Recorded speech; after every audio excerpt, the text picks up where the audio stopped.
सतगुरु कबीर साहब के चरणों में साहे बंदगी साहे। यहाँ पधारे हुए सभी संत महंत एवं साहब के नेमी प्रेमी भक्तजनों को साहे बंदगी साहे, साहे बंदगी साहे, साहे बंदगी साहे। देखिए, मैं आप लोगों को पहले बताना चाहूंगा, यहाँ कोई मैं उपदेश देने या कोई ज्ञान देने नहीं आया हूँ, और ना कि ये कोई आध्यात्मिक मनोरंजन का कार्यक्रम है। आप ऐसा मत समझिए कि हम इस कार्यक्रम में शामिल होंगे, शोभा यात्रा में हम थोड़ा बहुत आएंगे, थोड़ा बहुत सुनेंगे, उसके बाद चले जाएंगे, ऐसी बात नहीं है। जो बातें मैं आप लोगों के बीच रखना चाहूँगा, वो बातें थोड़ी गंभीर है। मैं यहाँ बात करने आया हूँ पूरे समाज की, तो मेरी बातें को आप लोग शांति से सुनिए, मेरी बातों को आप लोग समझने की कोशिश करिए। जब तक आप शोर करेंगे तब तक आप मेरी बातों को नहीं समझ पाएंगे। इसलिए मैं चाह रहा हूँ आप लोग पहले थोड़ा सा शांत हो जाइए। मैं आप लोगों का ज़्यादा समय नहीं लूँगा, आप चिंता मत करिए।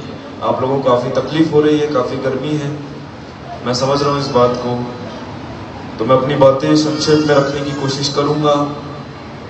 तो आप लोगों का ज़्यादा समय मैं नहीं लूँगा, तो थोड़ा ही समय आप लोगों को लूँगा। आप थोड़ा देर शांत रहिए, तो जो सुनना चाहते हैं वो भी सुन पाएंगे मेरी बातें। और जो भी बातें मैं आप लोगों से कहूँगा उसको आप अपने जीवन में उतारने का कोशिश करिएगा, जीवन में उतारने का प्रयास करिएगा, ना कि अपने मोबाइल फ़ोनों में, क्योंकि आपका पूरा ध्यान रहेगा वीडियो बनाने में। फिर आप लोगों का मेरी बातों पर ध्यान ही नहीं रहेगा, तो मेरी बातों का कोई मतलब नहीं होगा बोलने का। तो मैं आप लोगों से यही कहूँगा कि थोड़े समय के लिए अपना मोबाइल आप रख दीजिए। मैं आप लोगों को वापस कह रहा हूँ, मैं आप लोगों को ज़्यादा समय नहीं लूँगा।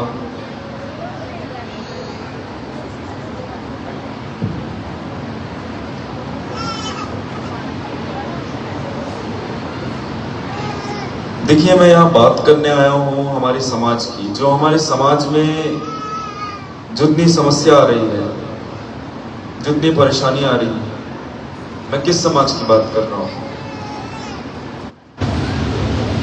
मैं ना कबीरपंथी समाज की बात कर रहा हूँ, ना मैं हिंदू समाज की बात कर रहा हूँ, ना मैं मुसलमान समाज, मैं किसी समाज, इन सारी चीजों की बात नहीं कर रहा हूँ। मैं यहाँ बात कर रहा हूँ मानव समाज की। मैं मानव समाज की बात करने आया हूँ, क्योंकि देखिए, हम स्त्री पुरुष भी बाद में हैं, हम हिंदू मुसलमान भी बाद में हैं, सिख ईसाई भी बाद में हैं। हम पहले इंसान हैं, हम पहले इंसान हैं। तो मैं इसलिए यहाँ पे मानव समाज की बात करने आया हूँ।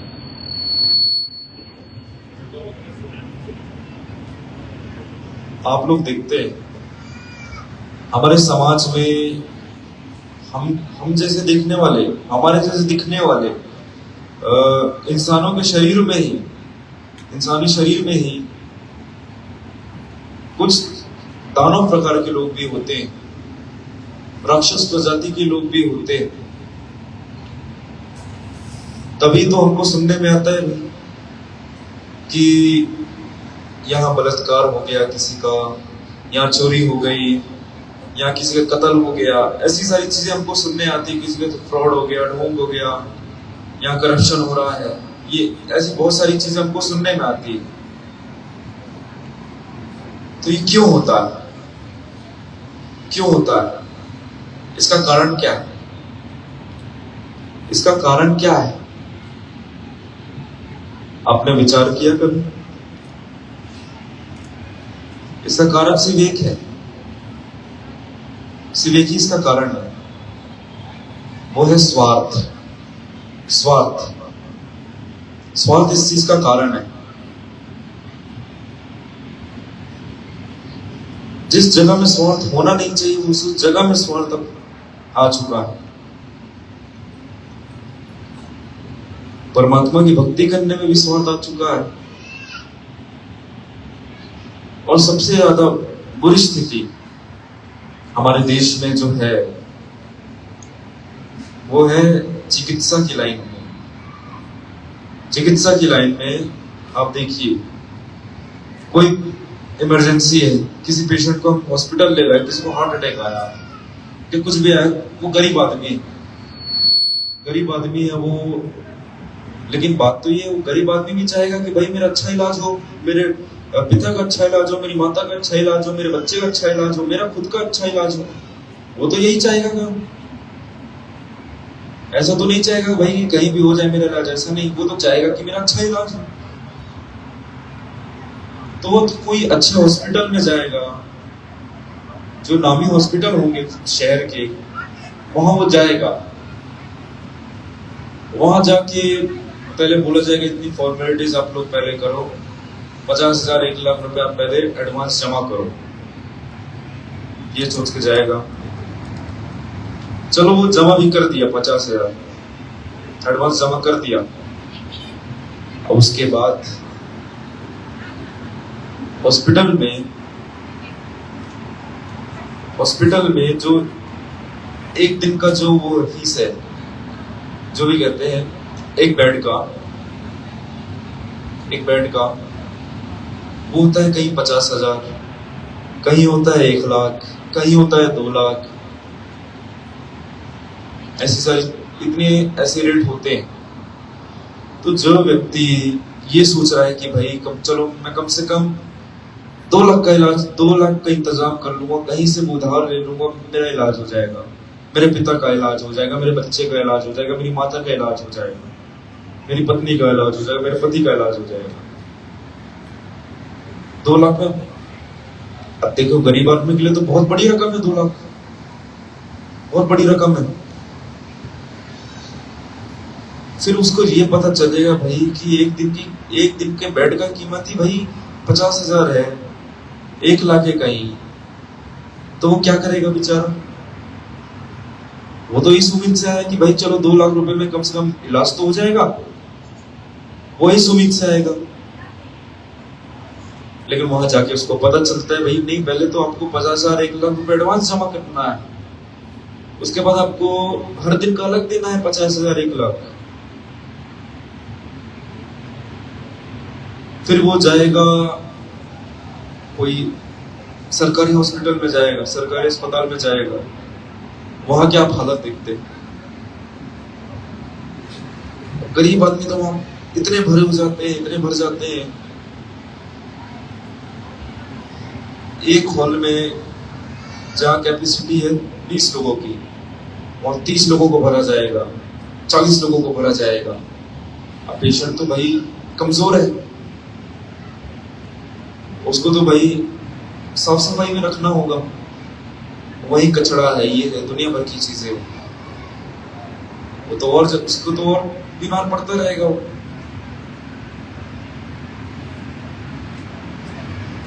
तो मतलब इससे ये समझ आता है कि गरीब आदमी का कोई हक नहीं है अच्छी जगह में इलाज कराने का। गरीब आदमी का कोई हक ही नहीं है, वो करा ही नहीं सकता, वो अच्छा इलाज चाह ही नहीं सकता, उसको अच्छा इलाज मिल ही नहीं सकता, अच्छे डॉक्टर उसको देख नहीं सकते, अच्छे डॉक्टर से उसका इलाज नहीं हो सकता। जो इंजेक्शन की उसको जरूरत है, जो मेडिसिन की उसको जरूरत है, आप देखते हैं कोई इंजेक्शन का कीमत होता है 10,000, कई लोगों की तो 50,000 होता है।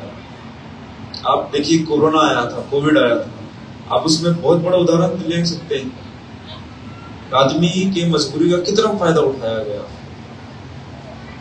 लाख रुपए में भी इंजेक्शन मिल रहे थे, लाख रुपए के, 1-2 लाख के इंजेक्शन मिल रहे थे। मतलब लोगों के मजबूरी का कितना फायदा उठाया जा रहा है, क्यों? सिर्फ अपने स्वार्थ के लिए, अपने स्वार्थ के लिए, हमको तो बहुत पैसा कमाना है, एक ही कारण। और फिर कहते हैं कि आज के समय में महंगाई बहुत ज्यादा बढ़ चुकी है, बहुत ज्यादा महंगाई बढ़ गई है। तो एक बात बताइए, महंगाई कौन बढ़ा रहा है? हम इंसान बढ़ा रहे हैं, हम इंसान बढ़ा रहे हैं। अब भगवान आके थोड़ी बढ़ा रहा है, भगवान थोड़ी ये डिसाइड कर रहे हैं कि भाई इस इंजेक्शन की कीमत तुम 50,000 रखो, इस मेडिसिन की कीमत तुम 5,000 रखो, बाईपास सर्जरी का इतना लाख रखो। या क्या भगवान आके इसी रेट डिसाइड कर रहा है कि इस हॉस्पिटल का एक दिन की बेड की कीमत 50,000 रखो, 1 लाख रखो, 2 लाख रखो। कौन कर रहा है? कौन रेट बढ़ा रहा है? हम इंसान बढ़ा रहे हैं, हम इंसान ही बढ़ा रहे हैं। और कौन बढ़ा रहा है? भगवान तो नहीं बढ़ा रहा, हम इंसान कर रहे हैं। क्यों? अपने स्वार्थ के लिए, अपने स्वार्थ के लिए कर रहे हैं ये चीजें, क्योंकि हमको अच्छा खासा पैसा कमाना है। आज के समय में तो ऐसा हो गया है, सोशल मीडिया में आया था एक डॉक्टर, अब उसकी तो वीडियो डिलीट कर दी गई, उसको वो बता रहा है, भाई वो सच्चाई बता रहा है कि हमको बोला जाता है आपको आज 10 पेशेंट आईसीयू में एडमिट करना है, जिसके अंदर 10% बीमारी, उसको तुमको 50% बीमारी बताना है।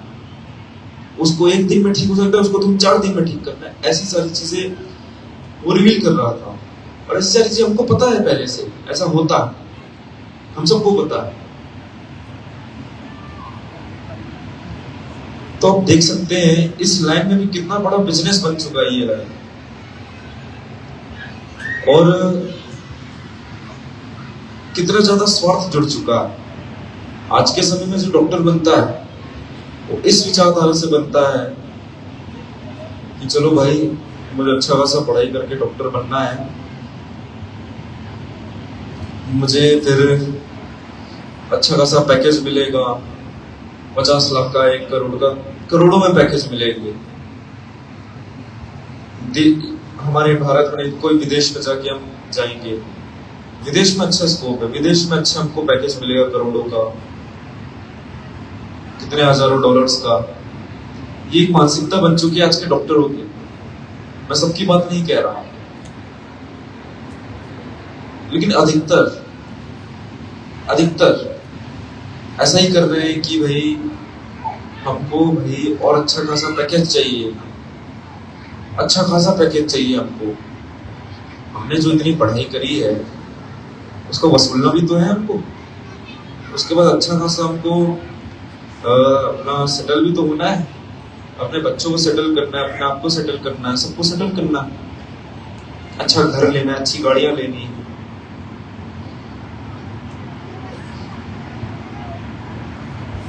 तो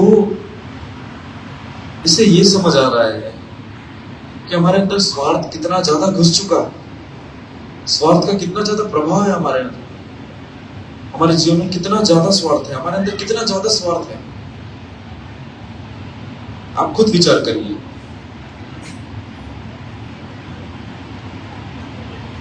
कम से कम चिकित्सा की लाइन में तो ये चीज नहीं होना चाहिए। तुम किसी की जान बचा रहे हो, तुम एक माध्यम बन रहे हो किसी का जान बचाने में, तुम किसी का इलाज कर रहे हो,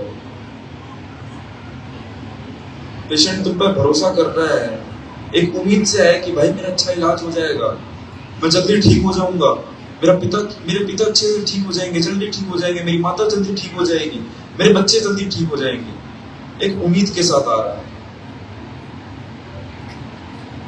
और उस उम्मीद में तो हम पानी फेर रहे।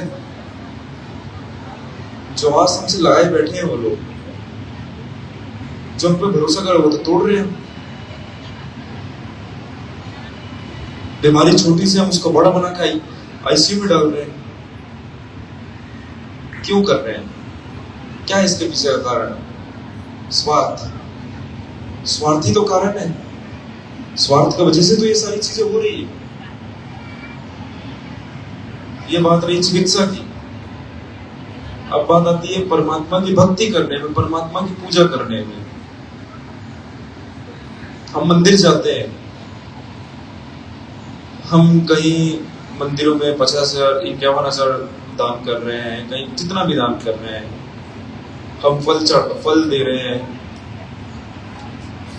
हम खीर रख रहे हैं, खीर भोग में चढ़ा रहे हैं, जल चढ़ा रहे हैं, दूध चढ़ा रहे हैं। क्यों? क्या सोच के कि परमात्मा के अच्छे भक्ति करते हैं, पूजा करते हैं, फिर परमात्मा से हम जो भी मांगेंगे परमात्मा हमको देंगे। और परमात्मा से हम मांगते क्या है? हाथ जोड़ के कि प्रभु, हे भगवान, मुझे कभी भी मेरे जीवन में कोई भी तरीके का दुख मत देना। मेरे बच्चों को कभी दुख मत आए। मेरे बच्चे हमेशा अच्छा रहे, मेरे परिवार अच्छा रहे, मेरे व्यापार में अच्छी बरकत होते रहे। बस इतनी कृपा दृष्टि अपनी रखना, मेरे साथ कभी कुछ गलत ना हो। ये सारी चीजें हम परमात्मा से मांगते हैं। उससे मांगने से पहले हम परमात्मा को क्या कर रहे हैं? परमात्मा को थोड़ा जल चढ़ा रहे हैं, परमात्मा को हम थोड़ा फल दे रहे हैं, परमात्मा के हम पैसे चढ़ा रहे हैं। क्यों? अपने स्वार्थ के लिए। मतलब ये समझ लीजिए कि जो हमारी खुशियां हैं, जो हमारा पैसा है, ये सारी चीजें परमात्मा से बड़ी हो गई, परमात्मा से भी बड़ी हो गई। तभी तो हम परमात्मा से मांग रहे हैं ये सारी चीजें। हम आशीर्वाद मांगते हैं, मुझे आशीर्वाद दो कि मेरा एग्जाम क्लियर हो जाए, मुझे आशीर्वाद दो कि कोई भी समस्या मेरे जीवन में ना आए, मुझे आशीर्वाद दो कि मेरे व्यापार में अच्छी बरकत हो। जिसने तुमको बनाया है वो तुमसे ज्यादा समझदार है, उसके सामने तुम क्या समझदारी दिखा रहे हो? उससे तुम ज्यादा वो क्या मांग रहे हो? जिसने तुमको जीवन दे दिया। ये सोचो,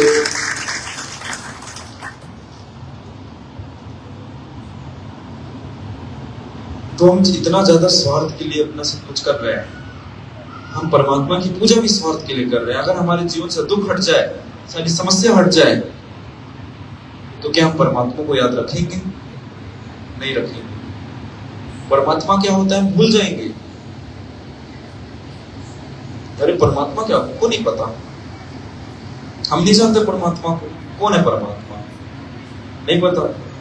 जैसे दुख आया, हे प्रभु मेरे जीवन में बहुत दुख आ गया है, हे प्रभु मेरे दुख हर लो।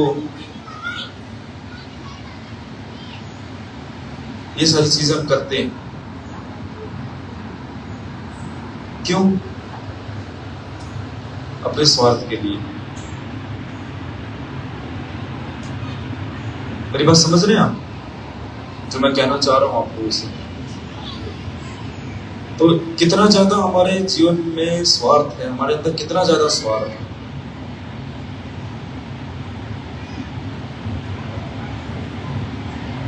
तो क्या आप लोगों को लगता नहीं कि हमको अपने स्वार्थ को खत्म करना चाहिए? बताइए, कि हमको हमेशा स्वार्थी बने रहना है? अपने अंदर कभी निस्वार्थ का भाव नहीं लाना है? क्या आप लोगों को सिर्फ स्वार्थी बना रहना है? हम सबको सिर्फ स्वार्थी बने रहना है? बताइए, स्वार्थ की ओर झुकना है हमको? हमारी क्या मानसिकता है?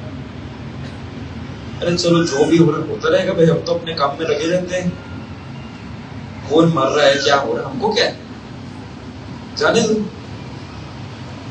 हम तो अपने काम कार्य में व्यस्त रहेंगे। कोई मर रहा है, उसमें हमारा क्या भाई? जो मरने वाला मर गया। कोई भूखा पैसा है, उसकी गलती भाई, वो भूखा पैसा है, हमको क्या करना है? हम तो खा रहे हैं, पी रहे हैं, अपना काम धंधा कर रहे हैं। ये सारी चीजें हमारी रहती है। एक बात बताइए,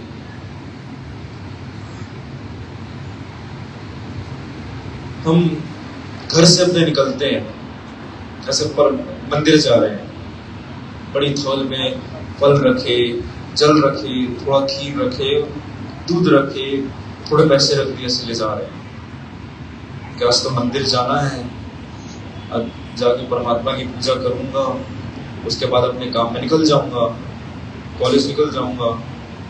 जाएंगे, रास्ते में अगर कोई भूखा प्यासा मिल गया, वो तुमसे कह रहे हैं भाई मुझे कुछ खिला दो, मैं कुछ नहीं खाया हूं, बहुत प्यासा हूं, तो तुम उसको नजरअंदाज करोगे। अरे हट, मुझे जाना है अभी परमात्मा की पूजा करने में, समय वेस्ट मत कर, मेरा समय बहुत कीमती है, जल्दी से। जब ऐसे में समय मेरे को बहुत ज्यादा समय हो गया, मैं बहुत ज्यादा लेट हो चुका हूँ, जल्दी जाऊंगा, 2 मिनट में चढ़ा के मेरे को निकलना है। तू अपना देखते रहे भाई, तू कहाँ से खाना खा रहा है, कचड़े से खाना खा रहा है, कहाँ से पानी पी रहा है, तू अपना जा, मेरे को क्या है। और वहां जाके तुम चढ़ा रहे हो परमात्मा के सामने, फल चढ़ा रहे हो, फूल चढ़ा, जो भी कर रहे हैं, और तुमको लग रहा है कि भाई मैं बहुत बड़ा भक्त हूँ परमात्मा का। तिलक लगा लिए सुबह उठ के, कंठी माला पहन लिए सुबह उठ के, तुम नहा धो के, और उससे तुम भक्त कहला गए। तुम रोज ध्यान करते हो, तुम जब करते हो तब करते हो, माला फेरते हो,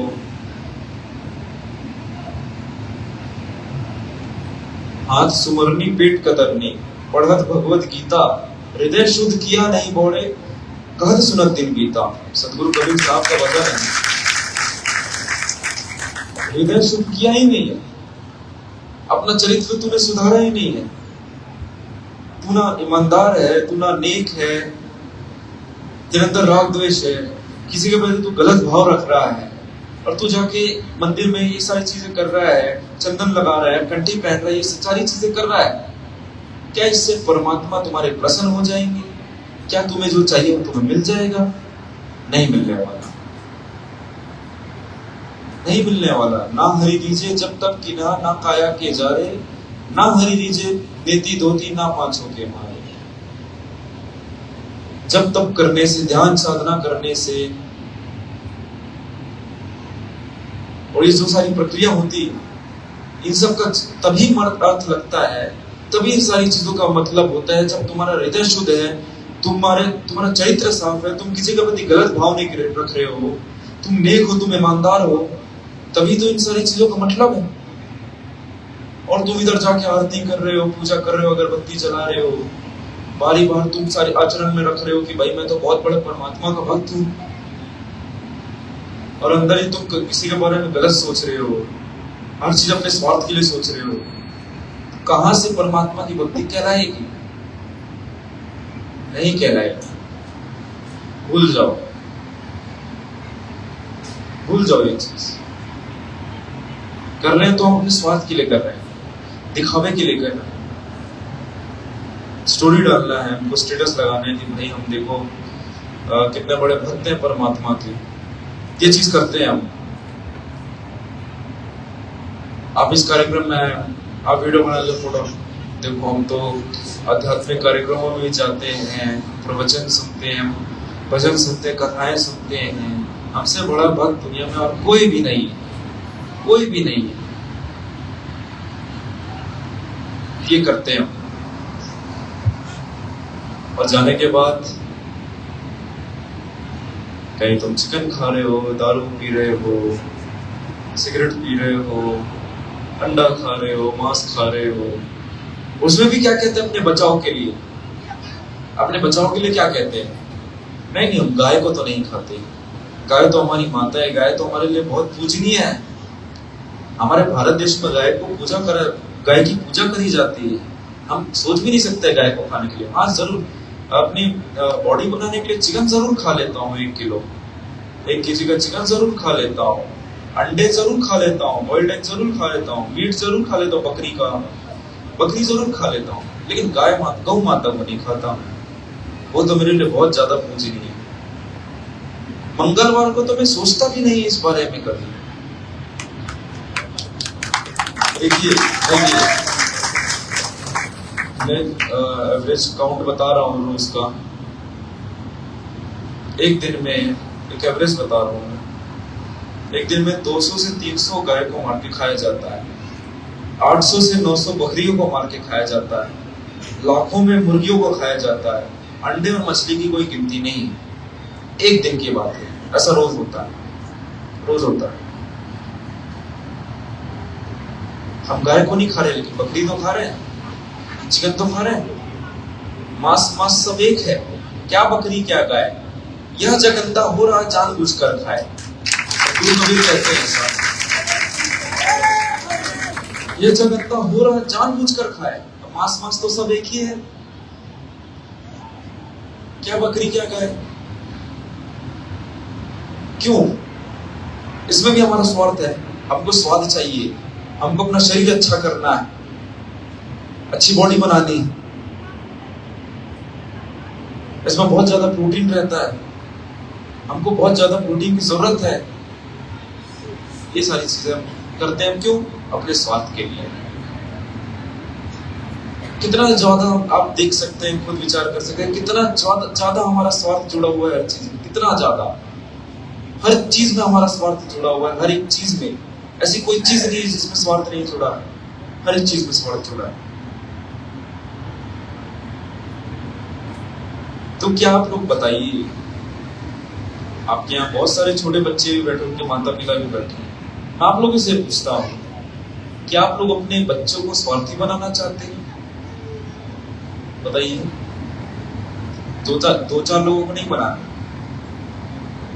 बाकी सबको बनाना है, बाकी सबको स्वार्थी बनाना है।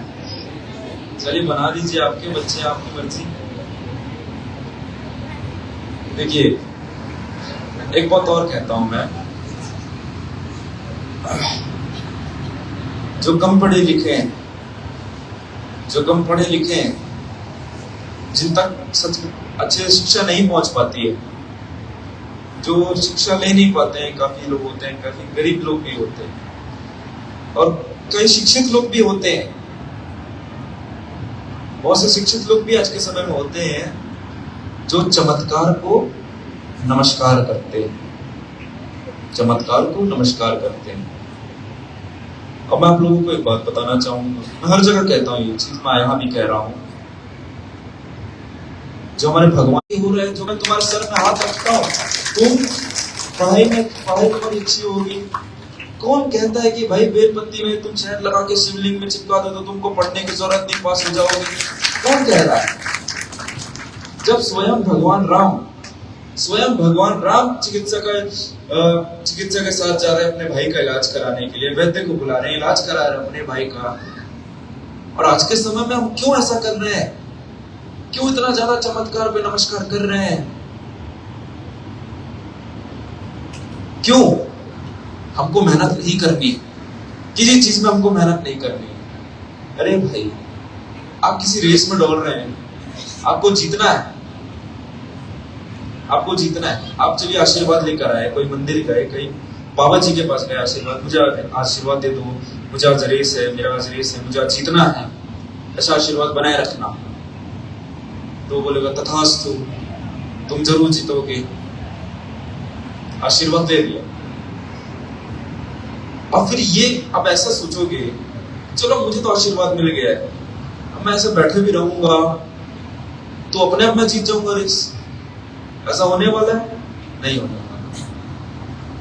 भागना तो हमको पड़ेगा ना, मेहनत तो आपको करनी ही पड़ेगी, तभी तो जीतोगे। आशीर्वाद लो, चलो एक आशीर्वाद को ये समझो, भाई चलो मुझे विश्वास है, आप मेरे परमात्मा, मेरे गुरु मेरे साथ है, उनका आशीर्वाद मेरे साथ है, तो मुझे तो जरूर इसमें जीतना है, जरूर मेहनत अच्छी करनी है, ये सोचो। लेकिन क्या सोचते हैं? अब आशीर्वाद मिल चुका है, अब ना हमको कैंसर का इलाज कराना है, हार्ट अटैक आया तो भी कुछ इलाज नहीं करना है, आशीर्वाद मिल चुका है, अपने आप सब ठीक हो जाएगा। और मन मुरा गए तो क्या? अरे वो तो ढोंगी है, पाखंडी है, अपना धंधा खोलकर बैठा है, गाला था इन लोगों पर, उसको ही गाली देंगे। अब कुछ होने से पहले बाबा जी दंडवत हो जाएंगे, इतना आशीर्वाद दो, कृपा बनाए रखो, आशीर्वाद लो। लेकिन उससे ये मत समझो कि भाई आशीर्वाद लेने से सब कुछ हो गया, अब तुमको कुछ करने की जरूरत नहीं है, अब तुमने बेलपत्ती चिपका दी, अब तुमको पढ़ाई करने की जरूरत नहीं है, तुम अपने आप पास हो जाओगे। ऐसा तो नहीं होगा, मेहनत तो करनी होगी। अरे भाई, आशीर्वाद तो तुमको मिला हुआ, हर एक आदमी को आशीर्वाद मिला हुआ, हर एक व्यक्ति को आशीर्वाद मिला हुआ है। परमात्मा ने इतना बड़ा आशीर्वाद दिया, शरीर दिया आशीर्वाद के तौर पर, ये बुद्धि दी हमें आशीर्वाद में, सोचने समझने की शक्ति दी, इतना बड़ा आशीर्वाद दिया है आपको। इस आशीर्वाद से हम क्या कुछ नहीं कर सकते? आप लोग खुद विचार करो। ऐसा है कि जो हम नहीं कर सकते? हम सब कुछ कर सकते हैं अपने शरीर की मदद से। हमारा शरीर अच्छा है, हम फुर्तीले तो हम रेस जीत सकते हैं। हमारी बुद्धि अच्छी है, हमारा दिमाग अच्छा है, तो हम जरूर पास हो सकते हैं, जरूर हमारा धंधा अच्छा चल सकता है। तो इतना सब कुछ हमें आशीर्वाद में पहले ही मिला हुआ है, जन्म से मिला हुआ है। क्यों गली गली गांव गांव जाते रहते हो आप? क्यों सिर्फ आप किस्मत के भरोसे रहते हो कि चलो भाई किस्मत होगी तो सब होगा? नहीं होगा। मेहनत पे भरोसा रखोगे तभी तो कुछ होगा। आप लोग की मेहनत में भरोसा ही नहीं रखते तो कहां कुछ होने वाला है? कहां आप रेस जीतने वाले हो? मेहनत ही नहीं करनी, हमको तो आशीर्वाद मिल चुका है, अब कुछ करने की जरूरत नहीं है, इलाज कराने की जरूरत नहीं है, सब कुछ अपने आप हो जाएगा। ऐसा नहीं होता है। हर चीज का एक तरीका होता है, अपने आप को ठीक करने का तरीका होता है। जाओ इलाज कराओ, अपनी बीमारी को ठीक करना है तो इलाज कराओ, वो भी एक तरीका है। रेस जीतना है, तुम भागो तो जीतोगे। एग्जाम में पास होना है तो तुम पढ़ो, तभी तो होगे पास। किस्मत के भरोसे में हमेशा बैठे रहोगे तो कहां कुछ होने वाला है? नहीं होगे तो तुम तो उल्टा ही गाली दोगे, भाई ये बाबा जी पाखंडी है, ये है, वैसा है। दुनिया भर की चीजें आप करेंगे, सोचेंगे, दुनिया भर की सारी चीजें करेंगे, बस मेहनत नहीं करना है। मैं आप लोगों से यही कहूंगा कि चमत्कार को नमस्कार मत करो, किस्मत के भरोसे मत बैठो, मेहनत पे भरोसा रखो, तभी सब कुछ हो पाएगा, वरना कुछ भी नहीं होने वाला। ये चीज मेरी बात समझो। आशीर्वाद लो अपने गुरु जी का, आशीर्वाद लो भगवान का। आशीर्वाद तो खैर मिला हुआ है, लेकिन फिर भी लो भाई, चलो ठीक है, सर का हाथ रखा लिया। ये सोचो चलो भाई मुझे आशीर्वाद मिल चुका है, अब मुझे अच्छी से मेहनत करनी है, अब सब कुछ होगा। मेहनत करना आपको नहीं छोड़ना है। जब भाग्य साथ ना दे रहा हो तो समझ जाना मेहनत ही साथ देगी, मेहनत ही साथ देगी, जीवन भर मेहनत ही साथ देगी।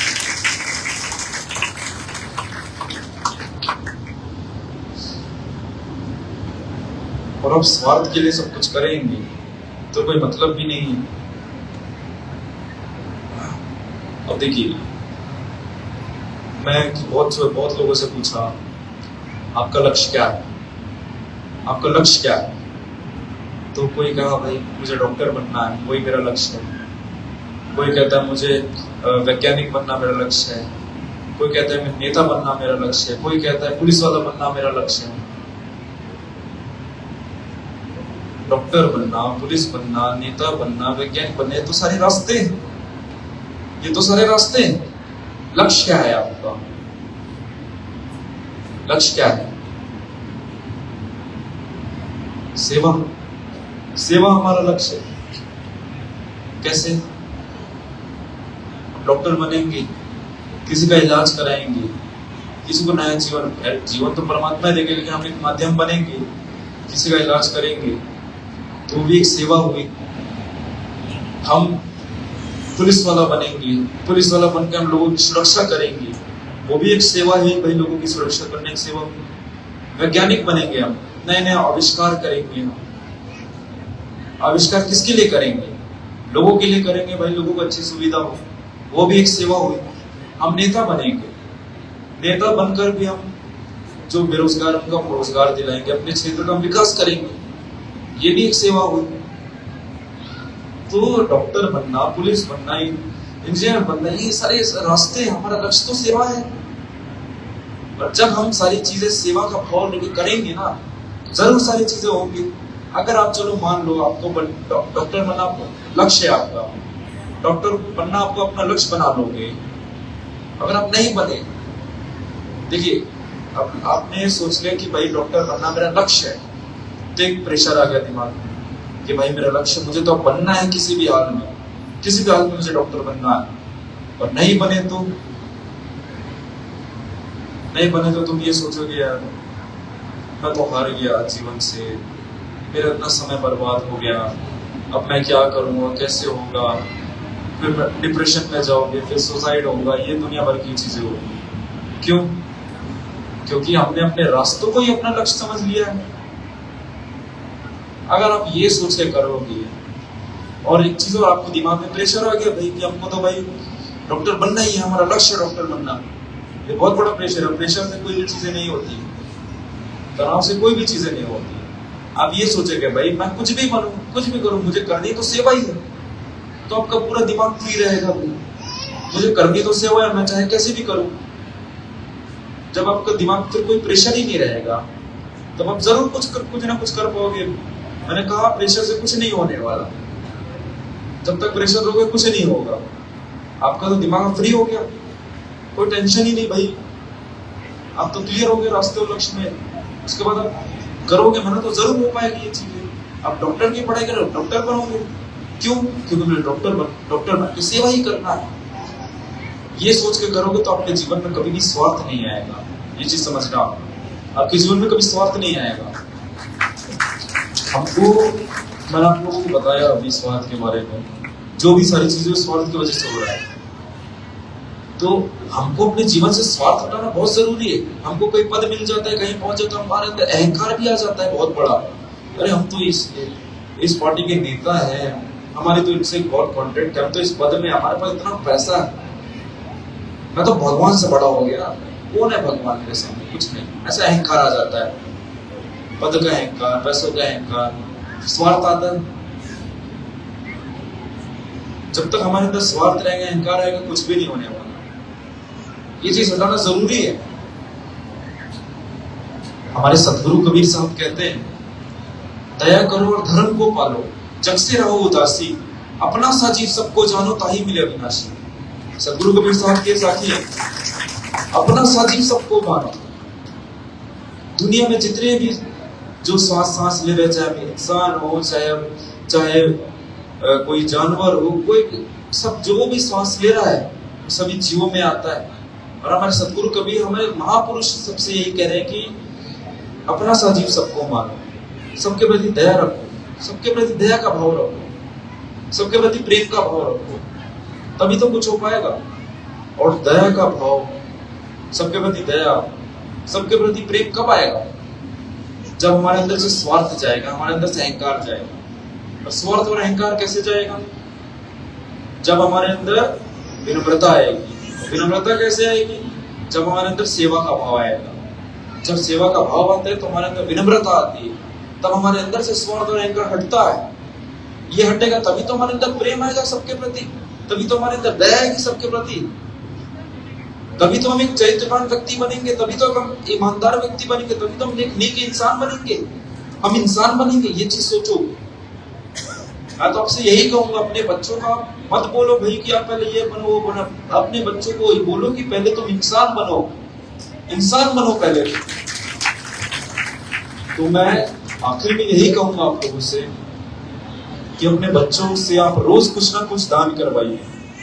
अब सिर्फ पैसों का दान नहीं होता, काफी चीजों का दान होता है, काफी चीजों का दान होता है। अन्न दान भी होता है, किसी को भोजन करा दिए। हम गाय को माता मानते हैं ना अपनी, तो उस गौ माता को देखते हैं हम शहरों में, कहीं कचड़ा में खाना खा रही है, कहीं झूठा खाना खा रही है। अपने घर में 5 लोग रहते हैं तो 7 लोगों को खाना बनाओ, 2 लोगों को खिला दो, किसी पशु को खिला दो, किसी व्यक्ति को खिला दो जो भूखा है, अपने बच्चों के हाथों से। तो ये चीज करोगे तो बड़े होते रहेंगे तो उनके अंदर एक सेवा का भाव अपने आप आएगा, सेवा का भाव अपने आप आएगा। तो वो कभी भी कोई स्वार्थ का काम नहीं करेंगे, वो एक अच्छे इंसान बनेंगे। और जैसे आपका बर्थडे आता है, आप ये सोचते हो कि भाई मैं आज ये कपड़े पहनूंगा, ये कपड़े पहनूंगी, अपने दोस्तों को बुलाऊंगी, अपने दोस्तों का कैफे में बर्थडे सेलिब्रेट करूंगी, केक काटूंगी, सब करो, कोई मनाही नहीं है, जरूर करो। आपका बर्थडे आप जो करना है आप कर सकते हो, लेकिन पहले ये करो। अगर आप 10 साल के हुए, 10 लोगों को पहले खाना खिलाओ, 10 पेड़ लगाओ, उसके बाद आपको बर्थडे पार्टी करना है, आप करो, अपने दोस्तों को पार्टी देना दो। पहले जितने साल के हो गए उतने लोगों को आप खाना खिलाओ, उतने आप पेड़ लगाओ। ये चीज करोगे, कभी भी आपके अंदर कोई भी तरीके का स्वार्थ अहंकार नहीं आएगा, आपके अंदर हमेशा सेवा का भाव आएगा। तो बातें मेरी इतनी थी जो मुझे आपके बीच रखनी थी। मैं आपको पहले बताइए, कोई मनोरंजन का कार्यक्रम नहीं था। ये बहुत ज्यादा गंभीर विषय है, ये बहुत ज्यादा गंभीर विषय है। आप खुद देख रहे हैं आज के समय में कितना ज्यादा स्वार्थ जुड़ चुका है, कितने सारी चीजें स्वार्थ के लिए बस हो रही है, हर चीज में इतना स्वार्थ जुड़ चुका है। तो इन सारी चीजों को हमको हटाना जरूरी है। अपने बच्चों के अंदर जो छोटे छोटे बच्चे हैं या जो मेरी उम्र के हैं, जो नई जनरेशन है, हमको अपने अंदर स्वार्थ नहीं लाना है, ये चीज समझो। और आप लोग यहाँ पे देखो, शहर में तो लोग आके बसते हैं, हमेशा से यहाँ नहीं रहता, कोई किसी राज्य से आया, कोई किसी गांव से आया, तो मैं आपसे यही कहूंगा कि जिस भी गांव से आए, जो भी आपका जन्म भूमि है, जो आपका जन्म स्थान है, जो आपका बचपन बीता है, आप उस जगह को कभी मत भूलो। और ये प्रयास करो भाई कि जब मैं वहाँ रहता था, मैं आज वहाँ अपने गांव जाता हूँ तो मुझे दिखते हैं कि भाई बहुत सारे बच्चे जो रहते हैं जिनको पढ़ाई नहीं पहुँचती, उन तक शिक्षा नहीं मिलती, उनको इलाज अच्छा नहीं मिल पाता, तो मैं किसी ना किसी बच्चे को पढ़ाऊँ, किसी का इलाज कराऊँ, अपने गांव का विकास करूँ। ये सोचो। और कभी भी अपने जन्म स्थान को, कभी भी जहाँ आपका बचपन बीता है, जहाँ आपका गांव है, कभी भी उसको आप मत भूलो। उसको हमेशा अपने से पकड़ के रखो, अपने साथ रखो, अपने पास रखो। जैसे आप वहाँ पे जैसे आप उस गांव से आए, वैसे उस गांव में बहुत से ऐसे लोग हैं जिनको शिक्षा की जरूरत है, इलाज की जरूरत है। आप उनका इलाज कराओ, उनको आप शिक्षा दो। तो आखिरी में यही कहूँगा, आप पहले ना हिंदू बनो ना मुसलमान बनो, आप पहले क्या बनो? इंसान बनो। मैं इतना ही कह के अपनी बातों को यहीं विराम दूंगा। जो भी बातें हैं मैंने आपसे कही है, उस पर आप जरूर विचार करिएगा। जो भी बातें मैंने आपसे कही है उस पर आप जरूर सोचिएगा। अगर आपको सही लगी मेरी बातें तभी मेरी बात मानिएगा, नहीं तो मैं नहीं कहूँगा मेरी आप बात मानिए। तो इतना ही कह के मैं आज्ञा चाहूंगा। साहेब बंदगी साहेब।